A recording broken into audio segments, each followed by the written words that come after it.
4, John 4, 9 to 25.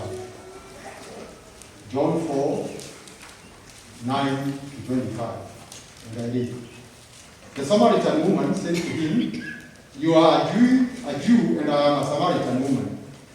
How can you ask me for a drink?" For Jews do not associate with Samaritans. Jesus answered her, "If you knew the gift of God and who is that asks for you a drink, you would have asked him, and he would have given you a living water." "Sir," the woman said, "you have nothing to draw with, and the well is deep. Where can you get this living water? Are you greater than our father Jacob, who gave us the well and drank and drank it from it himself, as did also his sons and his flock and herds?" Number 13, Jesus answered, "Everyone who drinks this water will be thirsty again. But whoever drinks the water I give him will never thirst. Indeed, the water I give him will become in him a spring of water welling up in eternal life." The woman said to him, "Sir, give me this water so that I won't get thirsty and have to keep coming here to draw water." He told her, "Go, call your husband and come back." 17, "I have no husband," she replied. Jesus said to her, "You are right when you say you have no husband. You are right when you say you have no husband. The fact is, you have had 5 husbands, and a man you know is not yet your husband. You have just said it is quite true." "Sir," the woman said, "I can see that you are a prophet. Our fathers worshipped on this mountain, but you Jews claim that the place where you must worship is in Jerusalem." 21,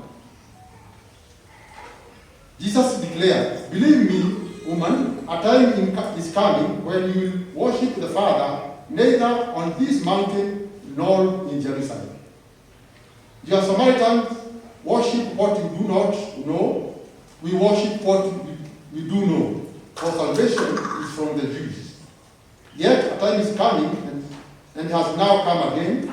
The true worshippers will worship the Father in spirit and truth, for they are the kind of worshippers the Father seeks.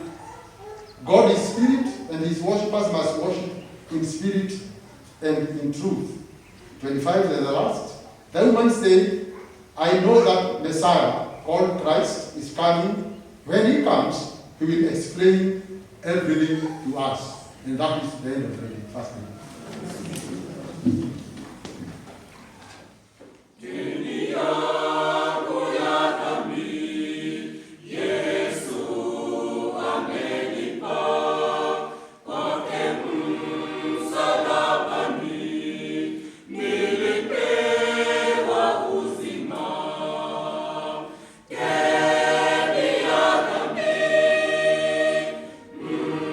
Salabani,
Praise the Lord. Amen. Life is very spiritual. The things that happen in the spiritual world are more than what we see in the physical. Nasema yale mambo yanatendeka kwa ulimwengu wa kiroho ni mengi mno kuliko yale tunashuhudia kwa macho yetu. Tufanye nini jameni? Tuamke, tusilale. The devil is at work, akifanya kazi chafu katika ulimwengu wa kiroho. And we need to bring down all his strongholds in the name of Jesus. Some things that are happening in our families, some hardships that we are going through in our families, breakages we are experiencing in families, financial strains that are happening in our families. Sio kawaida. Terrible things are happening in the spiritual world. Some death we are seeing in each and every other day. Premature deaths. The spiritual world is responsible. Some people somewhere are responsible. Church, we need to pray. Wakati watu walikuwa wamelala, shetani alipanda magugu. Wapendwa, tusilale, tuamke. Father, in Jesus' name, we worship you because you are God. We thank you because you are all able. And this time, Lord, we humble before thee as we come close to the throne of grace, tukinyenyekea, tukiomba msamaha Bwana, tukiomba uturekebishe, forgive all our wrongdoings, God. Have mercy upon us. Cleanse us with your precious blood. And Father, give us new strength so that we are able to face our enemy. And we know that the battle does not belong to us, but you will fight the battle on our behalf.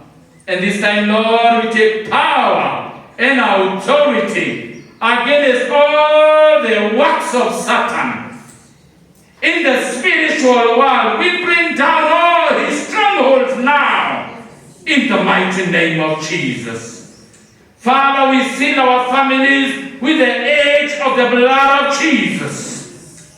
Father, I surround our families with the fire of the Holy Ghost to consume and to scatter and to counter all the works of the evil one in the mighty name of Jesus.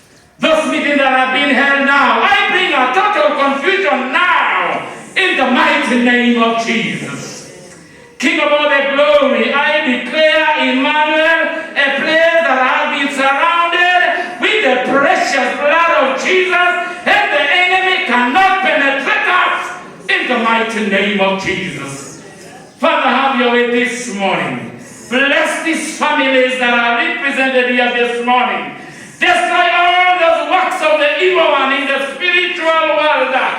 In the mighty name of Jesus. And Father, we thank you because we are healed this morning. Father, we thank you because we can get refuge in you, oh God. We worship you. We honor you. And we bless your holy name. Father, as I minister your word this morning, how I pray that the words of my mouth and the meditation of my heart be accepted before thee, O God. All for the glory of your holy name. In the name of God the Father, God the Son, and God the Holy Spirit. Amen. Matthew chapter 11, verse number 4. Let's start from verse number 1. And it came to pass, when Jesus had made an end of commanding his 12 disciples, he departed, thence to teach and to preach in their cities. Now, when John had heard in the prison the works of Christ, he sent 2 of his disciples, Nasema Yohana aliposikia huko gerezani matendo yake Kristo, alituma wanafunzi wake kumuuliza, wewe ndiye yule ajaye ama tumtazamie mwingine? And Jesus said unto him, Art thou he? And he said unto him, Art thou he that should come, or do we look for another? Basi Yesu akamjibu akamwambia, nenda ukamweleze Yohana mnayosikia na kuyaona. Jesus answered and said unto them, Go and tell John again those things which you hear and see. The blind receive their sight, the lame walk, the lepers are cleansed, and the deaf hear, and the dead are raised up, and the poor have the gospel preached unto them. I continue. Mark chapter 8. Mark chapter 8, open with me, verse number 27. Mark chapter 8, verse number 27. And Jesus went out and his disciples into the towns of Caesarea Philippi. And by the way, he asked his disciples, saying unto them, Whom do men say that I am? Watu huninena mimi kama ni nani?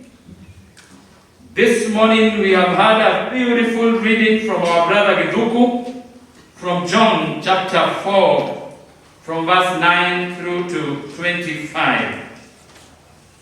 And this is a common story that we know of a Samaritan woman, mwanamke Msamaria aliyekutana na Yesu, na Yesu akamuomba maji, na mwanamke akasitasita na akasema ya kwamba yeye hana uhusiano na Wayahudi kwa sababu yeye ni Msamaria. And the conversation continued mpaka akamuuliza, na je, wewe ni nabii? This is the Jesus I want to talk about. Nataka tujue Yesu zaidi, more about Jesus. Huyu ndiye Yesu alimtazamia mwanamke akamwambia, for us to continue with our conversation, for you to continue engaging with me, go bring along your husband. Basi mwanamke akamtazama Yesu akamwambia, mimi sina mume. Yesu akamtazama akafurahi akasema, asante, umejibu vyema. You had 5 husbands, and even the one you have does not belong to you. Umekuwa na wanaume 5, na ni ukweli, hata huyo uko na yeye si wako. Mwanamke Msamaria akashangaa, akawacha vitu vyake vya kuchotea maji, akakimbia nyumbani, akamwambia watu kijijini, njooni muone mtu ambaye ananiambia mambo yangu yote. I can see the woman say, tangu utotoni, yale mambo yote nimetenda. He told me everything that I have ever done. This is the Jesus I'm bringing to you now. Yesu mwenye anaona yote, mwenye huwezi ficha siri, Yesu mwenye anatutazama sasa, Yesu mwenye anajua tulikuwa wapi jana usiku, Yesu mwenye anajua ni yapi tunafikiria sasa, Yesu mwenye anajua mipango yetu yote. This is the Jesus I want to know more about him. I gave my life to Jesus when I was very young. And I thank God that even today I've not had enough of Jesus. Bado nazidi, nahitaji, natamani kumjua huyu Yesu na nimjue zaidi kwa sababu nataka kutembea na yeye. Back to my story. Yesu akawauliza wanafunzi wake, Who do men say I am? Tunaona Yohana Mbatizaji, John who baptized Jesus. He is in prison. And Jesus has already started his mission on earth. He has already been engaged to what brought him in the world. After being in the world for 30 years. Yesu akaanza kazi yake. John amesikia habari akiwa kule gerezani. And he said in his 2 disciples, please go and ask him whether he is the Messiah. Now Yesu, he did not expound about himself, but he told the disciples, what you see and hear, you just go tell John. Let me tell you, church, this morning. What you hear and see tells us more about your identity and credentials. Yale tunaona na kusikia yanatueleza wewe ni nani. Jesus, those are the few words that Jesus told the 2 disciples. You can see the sick are healed. You can see the gospel is being preached. You can see the lame are walking. You can see the deaf can hear. Go tell John what you have seen and what you have heard. What we see and what we hear is who you are. I don't know. Watu ukiulizwa, who is Lelinda Ben? Sijui ni maneno gani watu watazungumza kule in my absence. If people ask, who is that man? Sijui watasema nini, lakini I thank God because the response that came to Christ from his disciples when he asked them, who do men say that I am? Jesus was being associated with the old prophets. He was being associated with Elijah. He was being associated with Akina Moses.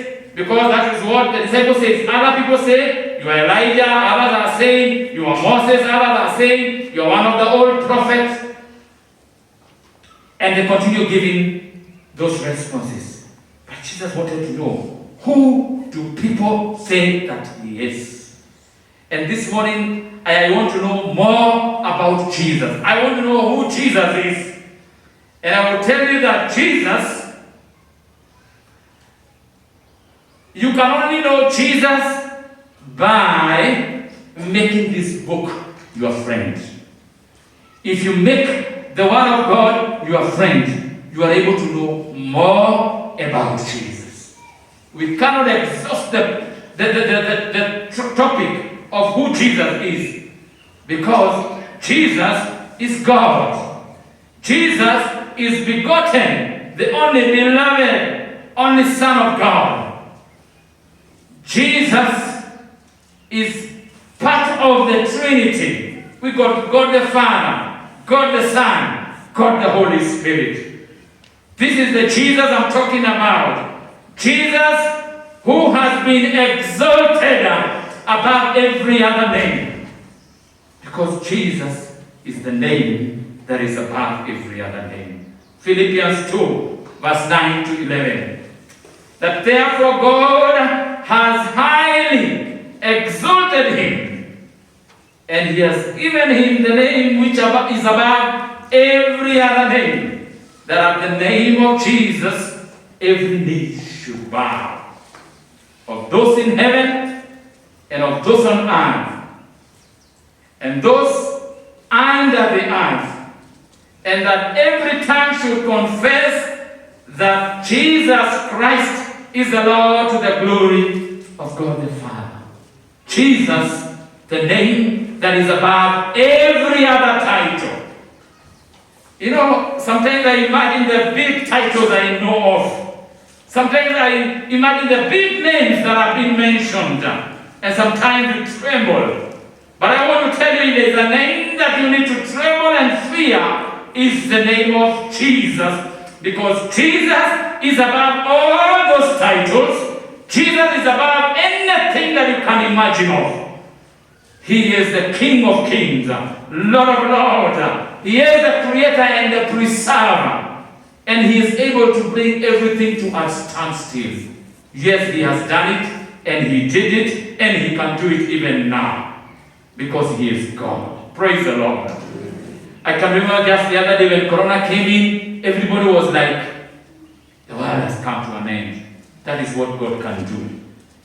This name of Jesus is above every political class you can think of, or any politician you can think of, because nobody is able to settle our issues other than Jesus.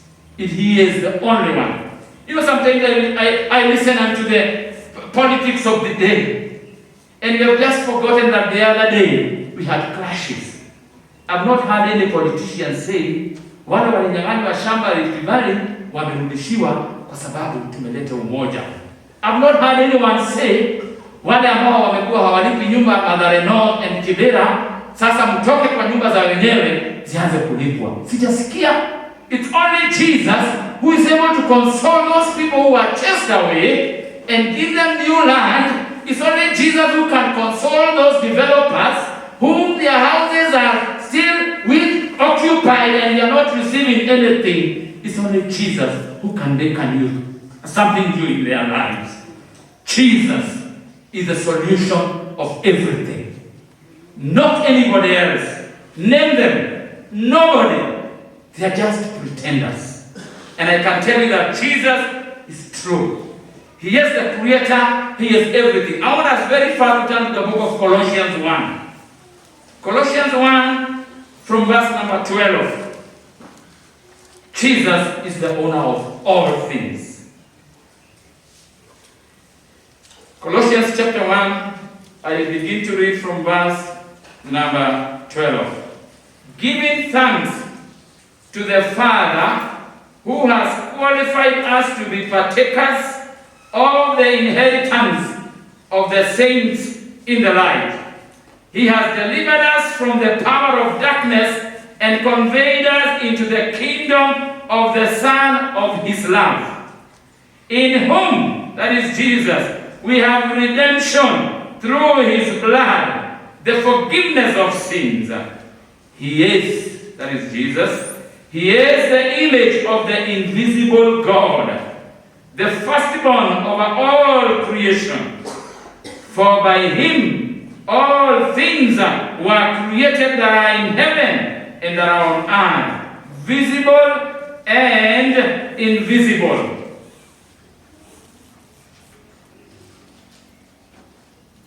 For by Him all things were created that are in heaven and on earth, visible and invisible, whether thrones, all dominions, all principalities, all powers. All things were created through Him and for Him. And He is before all creation, all things. In other words, He was there even before creation. And in Him all things consist. Mambo yote iko mikononi mwake. And He is the head of the body, the church, who is the beginning, the firstborn from the dead, and in all things He may have the preeminence. This is the Jesus I'm talking about, who is able to do what man cannot imagine. He is our Savior. He came that we may have life and have it in more abundance. Jesus is the Almighty. Jesus is the Alpha and Omega. He is our advocate. He is the author and finisher and perfecter of our faith. Jesus is our good shepherd.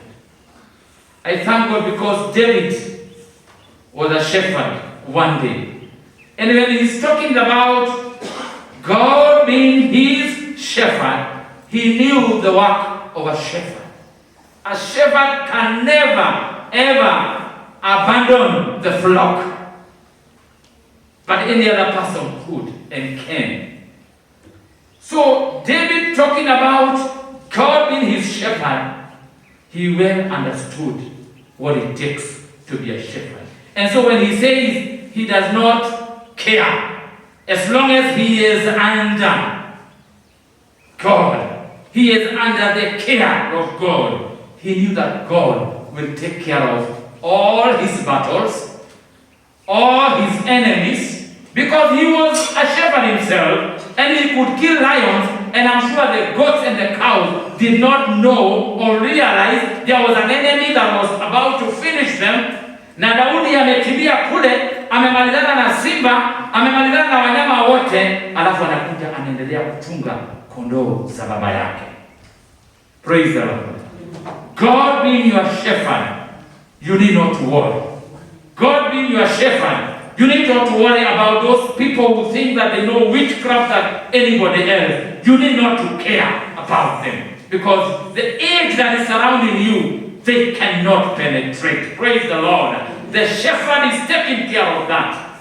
And I am telling you this morning that this is the Jesus I'm talking about, whom the Samaritan woman could not understand. How he could tell that he has messed very many families, because before he gotten these husbands, because they're not told as just men, it's husbands. Ni wanaume wa watu alikuwa anatembea na wao. And that's why she said, I do not have a husband. Praise the Lord.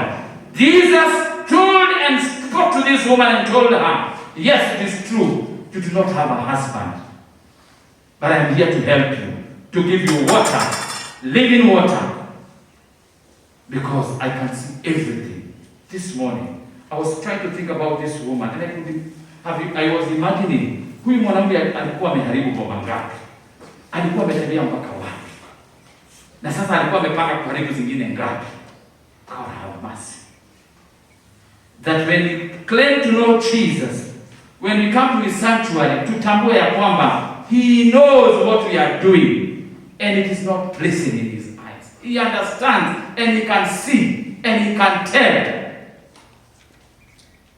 And what he is saying this morning, that he came to set the captives free.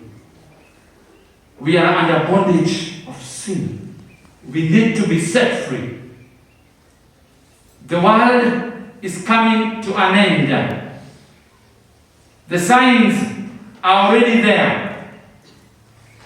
Do you know anything about this Jesus? Do you know the power of his saving? Do you know the power of the blood of Jesus? Have you tested this Jesus? And I'd like to ask a question. Who do people say you are? One day, Jesus was invited by somebody, and a prostitute woman had heard about Jesus, and she also gotten himself into the mix, and she found herself where Jesus was invited. And this woman, who was a prostitute, the Bible calls her a prostitute, went down unto the feet of Jesus, and she started crying. And she started pouring oil at the feet of Jesus. Akamwaga mafuta ya bei kali miguuni mwa Yesu. And I can see the people around there saying, this guy pretends to be the Son of God. Can't he know that this is a prostitute that is who is touching him? Hawezi kutambua huyu ni mwanamke kahaba ambaye anashikashika miguu yake na kulia pale. What you see and hear gives us your identity. Huyo mwanamke alijulikana ni kahaba kwa sababu watu walikuwa wanaona yale alikuwa anatenda akiwa kijijini. Watu walikuwa wanaona what she was doing. But when she came back to her senses, akasema, I have seen what Jesus can do. And this is my day. I will not waste the opportunity. It doesn't matter who is going to stop me, but I am going straight to Jesus, and that's what she did. And she got forgiveness. Jesus did not condemn this woman, but she said, woman, go and sin no more. And the name changed. This morning, are we ready to change our names? Who do people say we are? As a man, kutazamwa na watu wengine. Wanasemanga huyo mwanaume ni nani? Je, watasema huyo ni mwanaume mwenye hataki kuona skirt? Je, watasema huyo ni mwanaume mwenye tunajua tabia zake chafu? Huyo ni mwanamke mwenye anaangusha wachungaji, mwenye anatembea na tabia mbaya, anaseduce watu wa Mungu? Is that the name we want to hear? No. We want to hear goodness. This woman was changed. We don't want to hear huyo ni yule mwanamke mrogi, huyo ni yule leader anajifanya ameokoka na tunajua zile nyumba anatembelea. We don't want to hear that. We want to hear good names. We want to hear names that are bringing glory to God. Names that are building the body of Christ. Names that are bringing glory to the name of the Lord. This morning, Jesus is able to do that. You can try, but you will not manage. But Jesus is all able to change and to change our names and give us sweet names, good names, that we will bring glory to His name. To simama wote.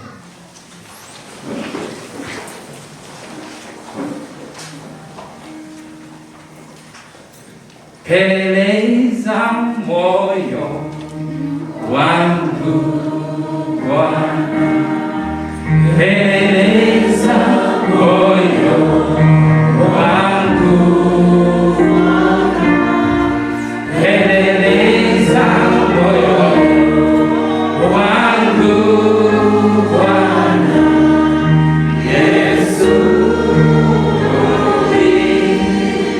ndiye peleleza moyo wangu Bwana, peleleza moyo wangu Bwana, peleleza moyo wangu Bwana Yesu.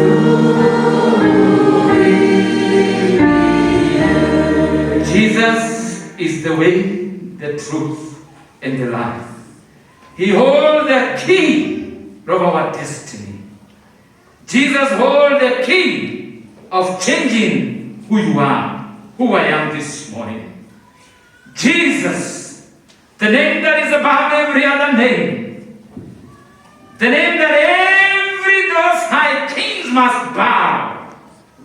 I am promising you, Jesus, He's able to change the situation. He's able to make us whole one more time. He's able to change our names. And we'll be associated with good people.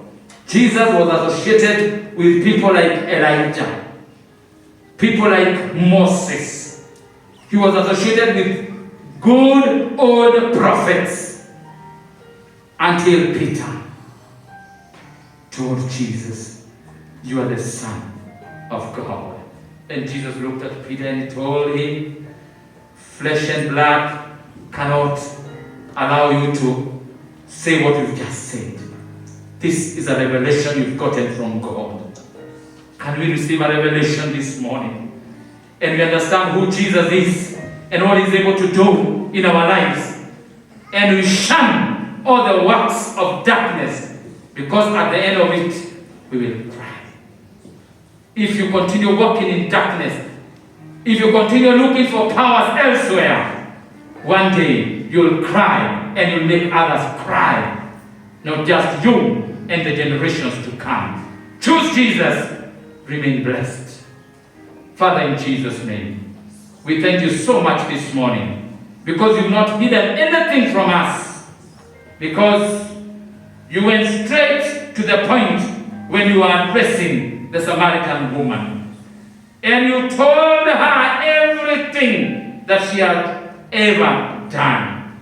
King Jesus, look at us individually, and you understand and you know what you've been doing. How I pray in Jesus' name that you may change our names this morning. We cry that, Father, the Holy Spirit of God may convict us to change and choose you, Jesus, King of all the glory, all the evil. Holy Spirit of God, Holy Spirit of God, move and convict men and women to stop sinning, to stop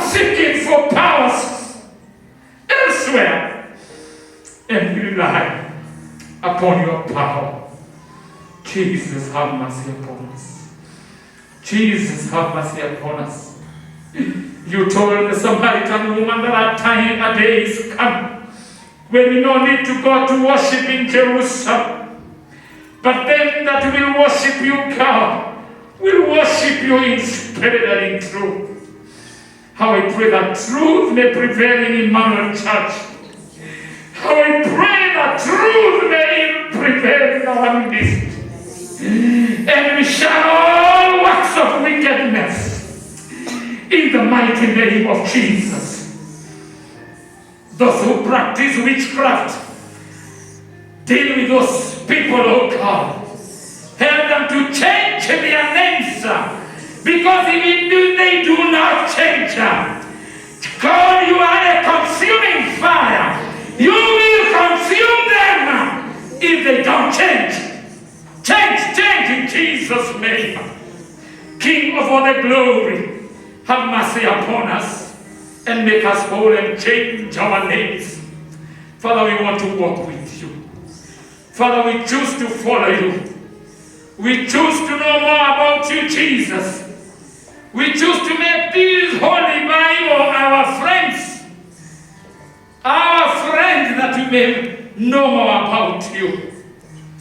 King of all the glory, and that woman who was suffering, who was having an issue of blood, when she heard about you, she ran to you and she touched the hem of your garment, and she received her healing, and her name was changed. She was no longer the woman who had an issue of blood, but he was a woman who is complete and had nothing to be ashamed of. King of all the glory, this morning, let your Holy Spirit move and change our identity. This is my prayer of faith, that all of us will allow God to open a new chapter in our lives, and we shun the wicked ways, and we choose to follow Jesus. He came that we may have life, and soon, and very soon, He is coming to take the church to where He went to prepare us, to prepare for us. Father, have mercy. Father, have mercy. Forgive us our wrongdoing. Forgive us, King of all the glory. Change our names again. Change our name again. We want to be more of you. And this is our prayer of faith. In the name of God the Father, God the Son, and God the Holy Spirit. Amen.